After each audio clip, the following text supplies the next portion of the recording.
Hey guys, so there is a lot of patch analysis videos going out right now, and I of course was traveling back from ESL 1, and so by the time I got back and kind of settled, everyone had made a video, and I was like, fuck it, I'm just not going to make another video, another patch analysis video.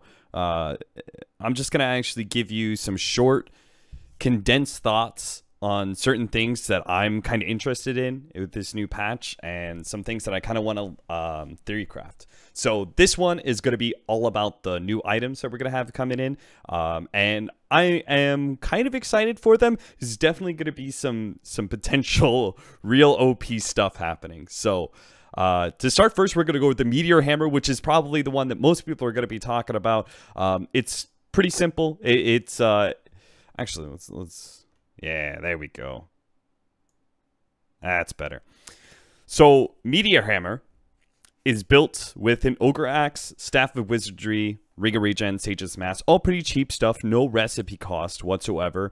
So it's pretty much all build-up items that you can have value while you're building it up into it, which is really nice. One special thing is that you have a Staff of Wizardry and the Ring of Regen being built in this Meteor Hammer, which is also, well, not the Ring of Regen, just the Staff. But part of this is like can be your build up into other items as well. And if you change your mind, you can go for this Meteor Hammer. It's kind of interesting. Stat wise, it's all fine. Pretty much no real upgrade in stats. Just gives the combined nonsense. Very little upgrade otherwise, but it's the active that's really interesting. So for you channel for 3 seconds and you summon a meteor that strikes a 300 AoE and stuns for 1.75 seconds. Applies a 6-second debuff that deals 60 damage per second to structures and 115 to non-structures with a cast range of 600. So immediately, first thought is, holy shit, it's a great pushing item. Right? But I actually think that if you look at it to the fact that it is able to do so much damage to non-structures, I was thinking about it, and this is going to be a great item for certain 5 or 4 positions, such as Ogre. I think Ogre is a really good example because it kind of already amplifies his current stats. You could just make him tankier. He doesn't really do a whole lot for you otherwise going it later on to the game. So it would be nice to be able to have pushing items coming out from your 4 and 5 positions. Especially since the stun does apply to the tower as well, and it does do a chunk of damage. You're talking about 360 damage, pretty good stuff. But the fact that you're able to do over 600 damage over time to non-structure, aka you can blow up some goddamn heroes, I think this is actually going to be an interesting item for certain heroes, some pretty specialized heroes, to be able to have, such as Bane, Kunkka, possibly Disruptor, and probably maybe Shadow Demon fits a little bit better than Disruptor. So all 4 of these heroes have a strong disable that allows you to be able to set up for your Meteor challenge. So you've got X into a Meteor Blast, then you can pull them back into the X and then immediately throw the Torrent right afterwards. It's not a perfect channeling stun between, you know, the X into the Meteor into the Torrent, but there's very little leeway between them. So only certain heroes like Puck or maybe a Blink hero could be able to get out of that. Bane, obviously, with his Nightmare to Sleep, you can right-click him a couple times, then throw down that Meteor Blast, do some 600 damage. Crazy stuff. Shadow Demon, you're going to be able to... This one, a little bit trickier. You're actually going to have to throw your Purge on somebody first, and then you want to Disrupt and Amplify, and then do the channeling, because, again, it's not going to perfectly sync up the disruption into the meteor, so you want to make sure that hero is going to be slowed enough that you can, when he pops out of disruption, that you can still land the meteor. And on top of that, it's going to give you a nice 1.75 second stun, which is a decent stun when you look at, you know, most stuns are only around that 2-second area, so it's really not that bad. So insane damage, pretty good stun, also gives you pushing power against towers. I'm thinking you're going to be seeing this on some 3 positions in the game, especially with my kind of theory crafting is that offlaners are not going to be getting nearly as much farm and are probably going to be a lot more utility focused than before.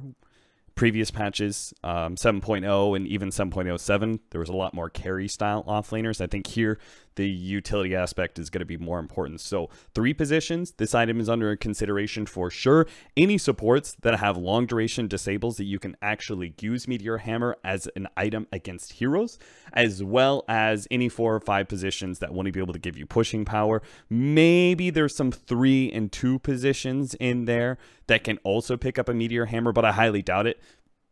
Most of the time, you're not going to be seeing 5-man Meteor Hammer strats because the channel just isn't really it isn't really worth it, to be honest. The channeling time compared to the damage done to towers when you're a carry, just hit the tower instead. So I don't think we're going to be seeing that out of any carries, mostly to 3 to 5 position. And I think most of these items that we're going to be looking at are meant more for the utility and support aspect. Next up is going to be the Aeon disc, which is probably my the item that I'm least excited about. I think it's probably the worst item of the bunch, but we'll have to see. It costs you a vitality booster and an energy booster, which are already pretty value items, but it comes with a recipe cost of 1750. So that's pretty expensive. It's a really expensive recipe, and it doesn't give you anything while you're building up into it. And that is always an important consideration when talking about these items, is the build up to it.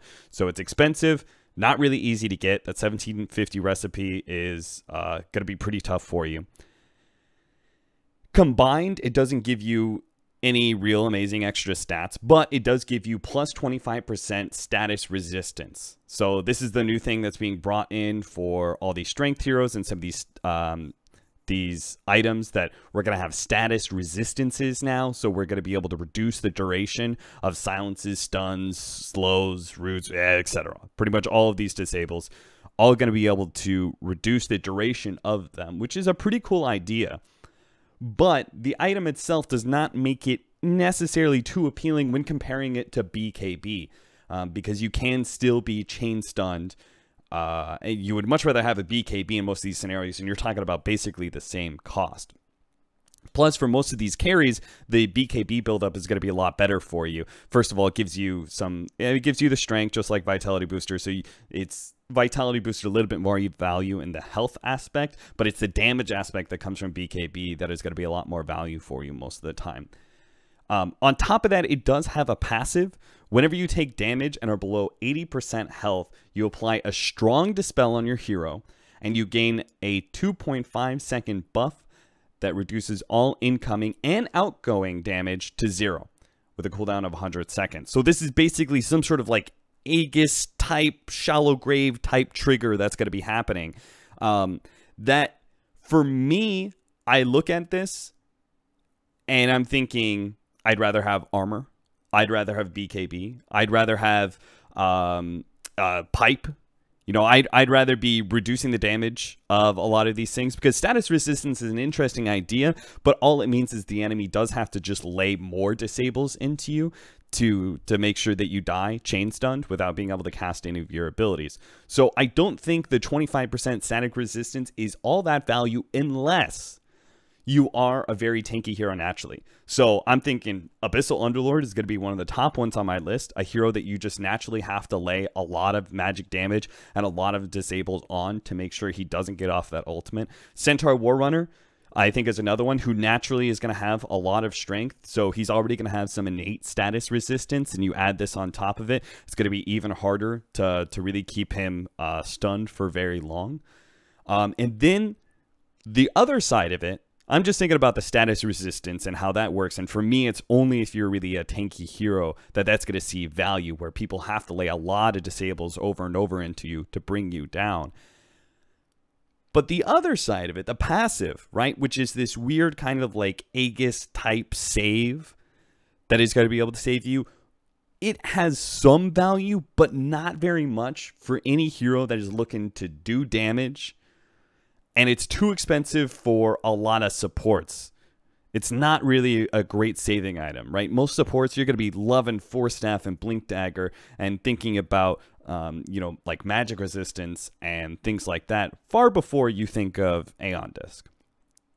So the only time I think the passive looks really good is if you're a team fight hero that has a really big game-changing ultimate that you are afraid of being initiated on and not able to get off your BKB first. So if you're playing, for example, one of my best examples is going to be Enigma. If you're playing Enigma and the enemy team's got Blink Dagger Disablers like Blink Sand King or Blink Lion Hex, I guess, and multiple of them too, because in this sort of situations, you'd be like, oh, I'd rather just have Lincoln's BKB in that sort of case, right? But if you're thinking, I'm going to get not only initiated on, but I'm going to have multiple initiations, multiple disables raining down on me, then this passive could be for you, where you're going to be able to have this nice 2.5 second dispel and then buff area where you're able to turn around and get your ultimate off. So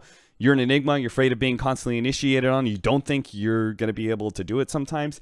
Boom, this is nice, like, third, fourth, maybe fifth item for you to have that makes sure that you do have the opportunity to be able to get off your black hole or get off your, man, I can't even say Ravage because he's naturally got Kraken Shell, so I don't really think Aeon Dis is for you either. Damn, who else? I don't know, there's just not a lot of heroes that I can think of that would see a whole lot of value out of the passive aspect of this. So for me, it's most of the time I'm looking at this, and Aeon Dis is pretty much straight up for Underlord, right? Because he's got that combination of a big team fight ultimate, aka his relocate thing, right? That is definitely a team fight winner for you to be able to save everybody. And people are naturally going to target you first because they know what a great save mechanism it is anyway. So your tanky is going to take a lot of damage, a lot of disables to make sure you don't get that off. So your status resistance is really going to come into effect there. And then on top of that, you're going to have this saving grace in your passive that allows you to be able to maybe get your ultimate off despite being so heavily focused down. Otherwise, I think it's a pretty crappy item. Who knows? I've been wrong before, but not really seeing a whole lot of love to it.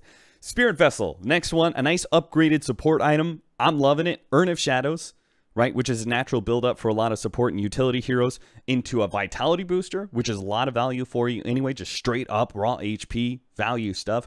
Windlace, extra movement speed, never a bad thing, and a recipe that's pretty cheap, right? 600 gold, not too bad for a total cost of just shy of 3K, 28.25. Pretty good stuff. 250 health, 30 movement speed, 2 all stats, blah, blah, blah. All the combined stats for most of these newer items are not out of this world. Most of them just take the basic and upgrade very slightly. But the big thing here is going to be the active. So in addition to the earn behavior, so the minus damage or the heal that's going to be happening, casting on an enemy target now reduces enemy HP regen and heals by 70% and drains 3% of the target's current health per second. Casting on an allied target now amplifies HP regen and heals by 20% and increases the target's health by 1% of their current health per second. So this looks pretty good as an item because the buildup is pretty nice. But I do think that it is going to be a much more important item when it comes to straight up hard countering some heroes or having some nice synergy with heroes that you already have. So if you're looking at it right, the biggest standout thing is going to be the reduces enemy HP regen and heals by 70%. So first thing we're thinking, Huskar, right? Boom, counter Huskar, counter vitality, right? Because he's a strength hero that has a very strong heal. So both of those aspects, both the 3% of current health as well as the reducing heal is going to be pretty big. Going up against certain heroes like Dazzle's possible, Abaddon maybe, but I think mostly we're thinking about like Omni Knight, right? Omni Knight, big time, big game-changing heal on both sides, right? Because then we can also have this as an amplifier. So Omni Knight himself can actually build this urn, throw it on somebody, immediately throw down the purification heal. And then the 20% comes into play, and that's gigantic. I think people are also going to, because I don't think people have noticed really the creep that has happened with Icefrog. He's done a big creep in regen. I think he's really tried to make regeneration, natural regeneration, a big thing for strength heroes, and it has gone up significantly. since previous eras of Dota 2. So I really think this item is going to be very effective naturally against strength heroes, because you're talking about a 3% drain of the target's current health per second for 8 seconds, which is how long the Urn of Shadows lasts. So we're presuming it's going to last just as long. So that's pretty massive, right? It's of current health, not total health. So by no means is this going to be a huge strength hero counter. But as a support hero, it is going to add up quite a bit of damage for you in these team fights if you're able to target it on as one of these strength heroes who naturally have some HP regen talents. Maybe they naturally have strength items, they naturally have maybe some items that give them some regen, pipe, heart, all these sorts of things. That 70% is gonna actually minimize a lot of their natural regen, and it's gonna be able to do a lot of damage over time thanks to the 3%. If you also look at it, right, 1% of their current health per second for 8 seconds, Spirit Vessel is going to be a great sieging item for you to have. It already was before as Urn of Shadows. It was a great item for you to be able to siege, back off, heal, keep up the pace. Now that's just been made that much better for a very easy build-up for you. If you have an Urn of Shadows as a 4 or 5 position, and you have to build into a Vitality Booster and a Windlace, you're not complaining. Next up, Nullifier, which is right there with the, what was it called, Aeon disc? Yeah, Aeon disc. Nullifier is going to be my other crap item of the new ones. Definitely not going to be too excited about this whatsoever. So, first of all, it's expensive. It's going to cost you a Sacred Relic to build 3,800 gold, which is naturally pretty hard to get. And all items that require Sacred Relic, aka Radiance, they really change the game for you a lot. And I just don't think you're going to see the same impact out of Nullifier as you will Radiance, because it's going to cost you that relic plus an Helm of Iron Will as an increase in stat item for its cost for 4,700 gold. I think it has some of the worst stat efficiency in the game, right? If you look at all these tier 4 or whatever you want to call them items, right? The big late game items that all cost over like 4,000 gold. All of them are going to give you some pretty decent stat upgrades to the buildup. But here you've got Sacred Relic. It gives you 65 damage, 5 armor, 5 HP regen. That's pretty much nothing, right? There's like no upgrade.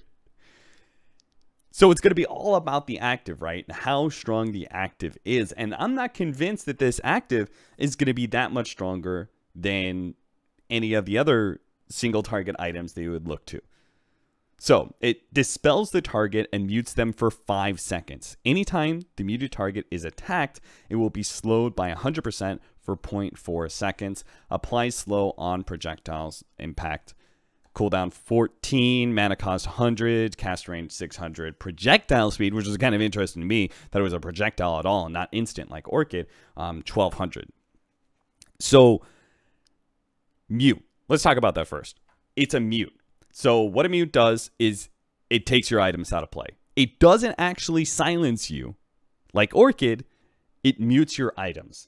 So the first thing we think about this is going to be, oh, we get to stop BKB from being used. Yeah, that sounds pretty good.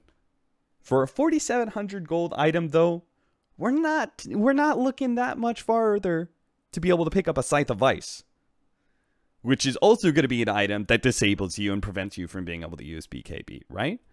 On top of that, there is going to be the impact of the fact that they can still throw spells at you, which is kind of annoying, right? It's not an Orchid. It's not going to be this item that allows you to be able to prevent the enemy from turning around and stunning you while you're attacking them. Now, I do like the fact that this whole, whenever the target is attacked, it'll be slowed by 100% for 0.4 seconds. This really does give you a lot of, it does give you some leeway when it comes to banging on a hero and making sure it can't escape. When I'm thinking of this item, I'm thinking like Furion, potentially. I'm thinking of heroes that are going to be able to have maybe some sort of close, I don't know. I really don't think that this item is going to be that value for you, because most of the time either stuns or silences are going to see more value than this item, right? Like, why would I get this item if I am some sort of range disabler, right? If I'm some sort of range right-click hero and I want to be able to have a disable, prevents my enemy from being able to counterplay me in some way.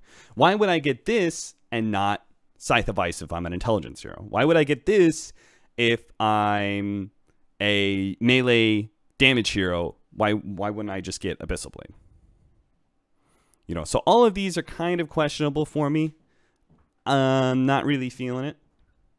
Don't think the damage is really necessary. I think the cost is a little bit too high. So Nullifier, pretty questionable. I think it's mostly going to be like a 3-4 item pickup, maybe 4-5, where you're just wanting to be able to have an extra source of a disable.